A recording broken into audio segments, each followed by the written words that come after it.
नमस्कार, PTC news देख रहे सभी दर्शकों का स्वागत। मैं हूं आपके साथ अतुल वर्मा, लेकर हाजिर हूं प्रदेश की तमाम खबरों का हाल। बुलेटिन की शुरुआत करेंगे, लेकिन सबसे पहले एक नजर हेडलाइंस पर। किसान आंदोलन को लेकर सीएम सैनी का बयान, बोले कुछ राजनीतिक दल किसानों के नाम पर सेक रहे राजनीतिक रोटियां, किसानों के साथ है सरकार। किसानों के मुद्दे को लेकर कांग्रेस सांसद दीपेंद्र हुड्डा ने भाजपा सरकार पर साधा निशाना, कहा किसानों को दिल्ली जाने से रोकना निंदनीय और समझ से परे। टीबी मुक्त अभियान की हुई शुरुआत, सीएम नायब सैनी बोले आने वाले दिनों में देश को टीबी जैसी बीमारी से मुक्त करवाना है सरकार का लक्ष्य। सोनीपत साइबर क्राइम पुलिस ने शातिर गिरोह का किया भंडाफोड़, मोबाइल पर टास्क ऐप के जरिए कर चुके थे 8 करोड़ 90 लाख रुपए की ठगी। और कुरुक्षेत्र के ब्रह्मसरोवर के पुरुषोत्तमपुरा बाग में नाटक हमारे राम का हुआ मंचन, जाने माने फिल्म अभिनेता आशुतोष राणा ने निभाई रावण की भूमिका।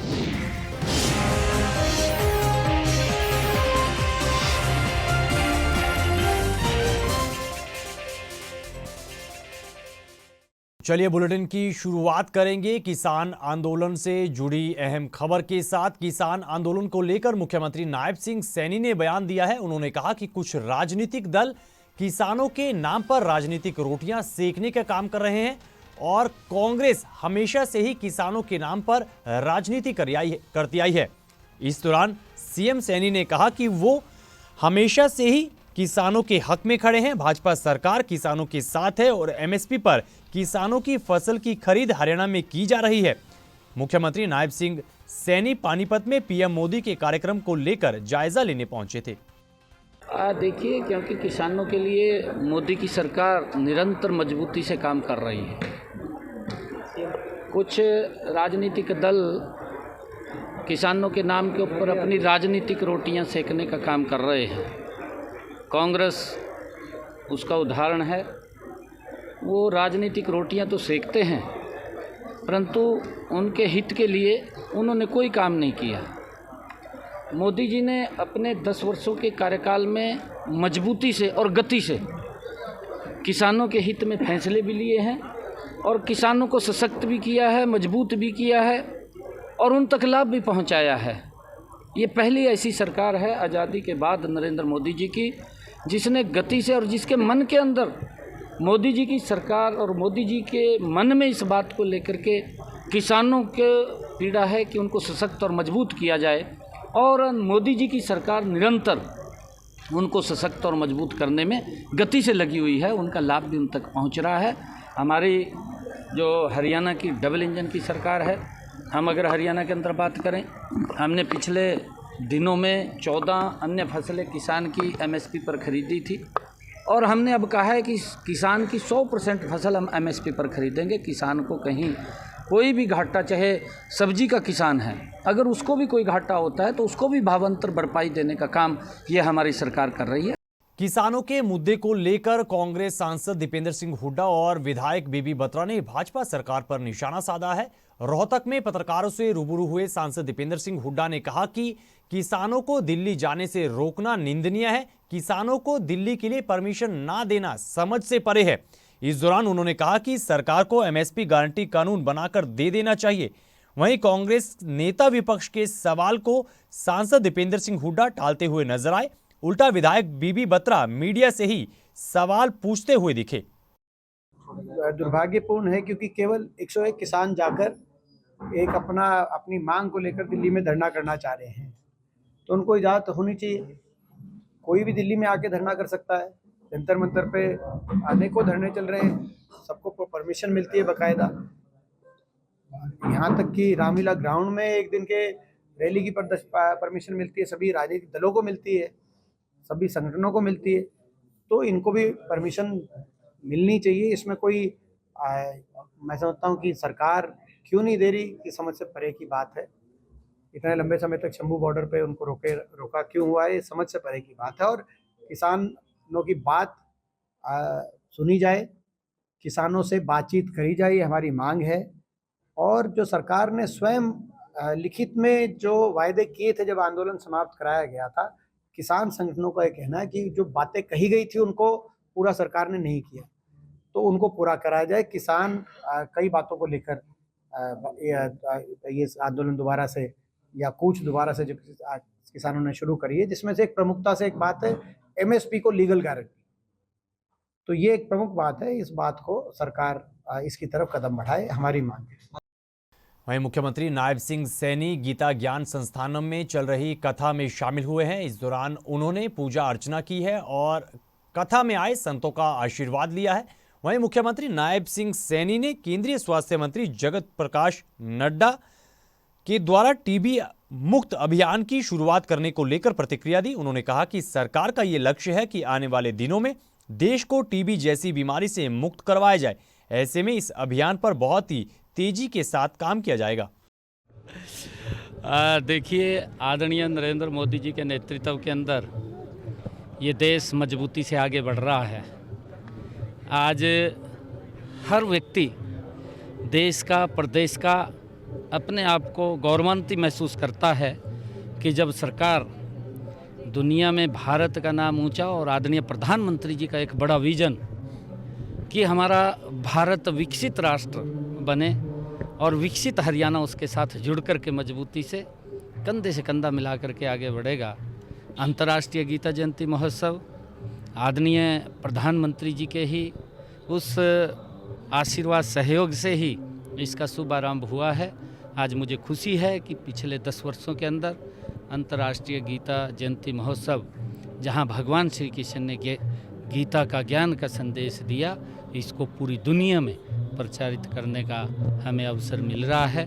अंतर्राष्ट्रीय गीता जयंती के अवसर के ऊपर पूरे देश और विदेश से बहुत श्रद्धालु यहाँ पर आ रहे हैं और भी आएंगे, क्योंकि लगातार ये कार्यक्रम चल रहा है 11 तारीख तक। मैं सभी को बहुत बहुत बधाई भी देता हूँ, अंतर्राष्ट्रीय गीता जयंती की शुभकामनाएं भी देता हूँ।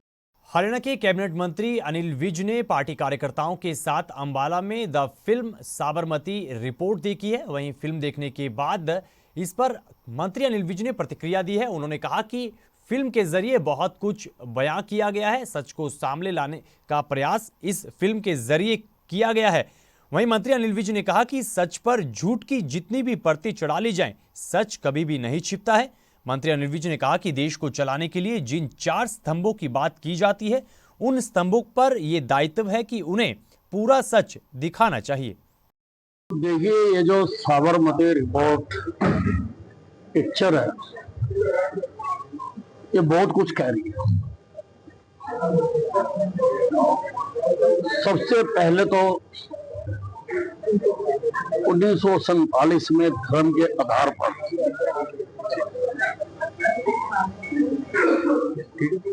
जो आधा अधूरा बंटवारा हुआ, वो आज भी कहीं ना कहीं जिन बन के कभी गोधरा में, कभी बांग्लादेश में, या कभी कहीं और वो सामने आ रहा है। दूसरी बात जो इसमें कही गई कि सच पर झूठ की जितनी मर्जी परतें चढ़ा ली जाए, एक दिन वो सच सामने जरूर आता है। और तीसरी बात जो सबके सबक के लिए कही गई कि इस देश के प्रजातंत्र के तो 4 प्रहरी हैं। खबरों में आगे बढ़ेंगे। अगली खबर अपराध जगत से जुड़ी है, उसका जिक्र करेंगे। सोनीपत की साइबर पुलिस ने एक ऐसे शातिर गिरोह का पर्दाफाश किया है जो कि मोबाइल पर टास्क ऐप के नाम पर, टास्क ऐप के जरिए कई लोगों को ठगी का शिकार बना चुके थे। करीब 8 करोड़ 90 लाख रुपए की ठगी की वारदात को अंजाम दे चुके थे। पुलिस अधिकारी ने बताया कि उनके पास एक शिकायत आई थी, जिस पर कार्रवाई करते हुए इस गिरोह के 8 सदस्यों को गिरफ्तार किया गया है। लोगों के मोबाइल पर टास्क गेम ऐप के जरिए ये आरोपी उन्हें अपना शिकार बनाते थे। आरोपियों ने देश भर में करीब 1931 लोगों को अपना शिकार बनाया और उनसे करीब 8 करोड़ 90 लाख रुपए ठग लिए। पुलिस अधिकारी ने बताया कि आरोपियों के तार विदेश में कंबोडिया से जुड़े हुए मिले हैं। 30/9/2024 से उनके पास एक टेलीग्राम पे लिंक आया उनके, उस टेलीग्राम के लिंक पर क्लिक करने के बाद वो एक व्हाट्सएप ग्रुप में जुड़ गए। व्हाट्सएप ग्रुप में वहाँ उनको फिर से एक आगे टेलीग्राम के ग्रुप में जोड़ा गया और उस टेलीग्राम के ग्रुप में उसको टास्क दिए जाते हैं फोटो को लाइक करने के। 14-15 टास्क उनको दिए जाते हैं। फिर उनको प्रत्येक टास्क के बदले में 100 रुपये, 123 रुपये, 140 रुपये करके पेमेंट कर दी जाती है। उसके बाद धीरे-धीरे जब उनके टास्क बढ़ते जाते हैं तो उनको 1000-1200 की भी पेमेंट की जाती है, उनके खाते में वो पैसे डाल देते हैं। फिर जैसे-जैसे उनको मुनाफ़ा बढ़ता है तो उनको लालच देते हैं कि भई अगर आप इसमें इन्वेस्ट भी करोगे और लाइक भी करोगे, टास्क का काम भी करोगे तो दोनों तरीके से आपको हम ज़्यादा कमाई करा के देंगे और आपको खुद ही ज़्यादा कमाई होगी, ये बिज़नेस को आप भी कर सकते हैं। तो वो लालच में आ गए। उन्होंने लगभग 2 महीने के अंदर धीरे-धीरे करके 12 ट्रांज़ैक्शंस में लगभग 7 अकाउंट्स में 16 लाख रुपए के लगभग ट्रांसफ़र कर दिए। उसके बाद उन्होंने जैसे उनको पता लगा कि वैसे पैसे वापस नहीं आए और ना ही उन लोगों ने जवाब देना बंद कर दिया तो उन्होंने तुरंत पुलिस में शिकायत की, जिसपे हमने मुकदमा दर्ज किया। मुकदमा दर्ज करने के पश्चात जो उन्होंने हमें डाटा प्रोवाइड किया, उस पे टेक्निकल वर्क करने के पश्चात हमने सवाई माधोपुर और जयपुर। सोनीपत खरखोदा के कला गांव में एक शख्स की करंट लगने से मौत की खबर है। शख्स यूपी का रहने वाला था और किराए के मकान पर ये दिल्ली खरखोदा रोड पर रह रहा था। बताया जा रहा है कि व्यक्ति बिजली ठेकेदार के पास कार्यरत था। इधर ठेकेदार का कहना है कि उन्होंने लाइन काटकर काम करने का परमिट लिया हुआ था। बिजली काटने के बाद लेबर काम में लग गई, लेकिन इसी दौरान किसी फैक्ट्री के जनरेटर से लाइट बैक आ गई और करंट लगने से व्यक्ति की मौत हो गई। हरियाणा में सरसों उत्पादन में दूसरा स्थान रखने वाले नूंह के किसानों पर इस वक्त संकट के बादल छाए हैं। किसानों की फसल गल रही है। किसानों ने इस बात को लेकर परेशानी जाहिर की है। किसानों ने कहा कि नहरी पानी की वजह से उनकी फसल खराब हो रही है। नूंह के कृषि अधिकारी ने बताया कि नूंह जिले का अधिकतर किसान नहरी पानी से अपनी फसल लगाता है। उन्होंने पानी की जांच करवाई है, जिसमें नहरी पानी में केमिकल ज्यादा मिला है। ऐसे में उन्होंने किसानों को सावधानी बरतने की सलाह दी है। तो हमारा यहाँ का मेवात की टोटल जो एरिया है सरसों का रकबा है 30,000 हेक्टेयर के आसपास लगभग है। और इसमें हम जो आपने पानी की बात की, पानी लगाने के बाद में ख़राब हो जाता है। तो ये क्या है कि जो सरसों की फसल है ये ज़्यादा सेंसिटिव क्रॉप है पानी के अगेंस्ट। तो इसमें मैं तो सभी किसान भाइयों से सबसे पहले तो ये कहना चाहूँगा कि एक तो इसमें सबसे हल्का पानी दें, फ्लडेड इरिगेशन ना दें। और सेकंड ये कि पानी लगने के बाद में यहाँ पे क्या जो एक माइनर ड्रेन है, माइनर ड्रेन से जो भी पानी सिंचित करता है इसमें सरसों में, उसमें हमने टेस्टिंग कराई थी। तो इसके अंदर हैवी मेटल्स और कुछ पेस्टिसाइड हैं। तो हो सकता है कि जो पेस्टिसाइड है जैसे हमारा 2,4-D एक हर्बिसाइड है, खरपतवार नाशी है, यदि आप उसका थोड़ा बहुत इफेक्ट उस असर है तो वो भी यानी कि जो है ना सरसों को ख़राब कर सकता है। एक स्प्रे करें जिसमें 2.5 किलो नाइट्रोजन और 400 से 500 ग्राम अपना जिंक लें, जिंक सल्फेट लें। उन दोनों को यानी कि घोल बना करके 150 से 200 लीटर पानी में हर 15 दिन के बाद में इंटरवल करें, जिससे कि उसकी यानी कि जो है ना 80 से 90% उसकी फसल दोबारा से रिकवर हो जाएगी। खबरों में आगे बढ़ेंगे, अगली खबर का जिक्र करेंगे। धर्मनगरी कुरुक्षेत्र के ब्रह्म सरोवर के पुरुषोत्तमपुरा बाग में नाटक हमारे राम का शानदार मंचन हुआ है। इस नाटक में जाने माने फिल्म अभिनेता आशुतोष राणा नजर आए। उन्होंने करीब 3 घंटे लंबे इस नाटक के जरिए दर्शकों को भारतीय पौराणिक कथाओं में रावण को एक नए दृष्टिकोण से समझाने का प्रयास किया। इस दौरान पूर्व राज्य मंत्री सुभाष सुधा समेत अन्य कई भाजपा नेता भी सांस्कृतिक संध्या में मौजूद रहे।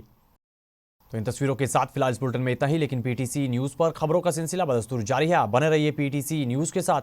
फिलहाल के लिए दीजिए इजाजत। नमस्कार।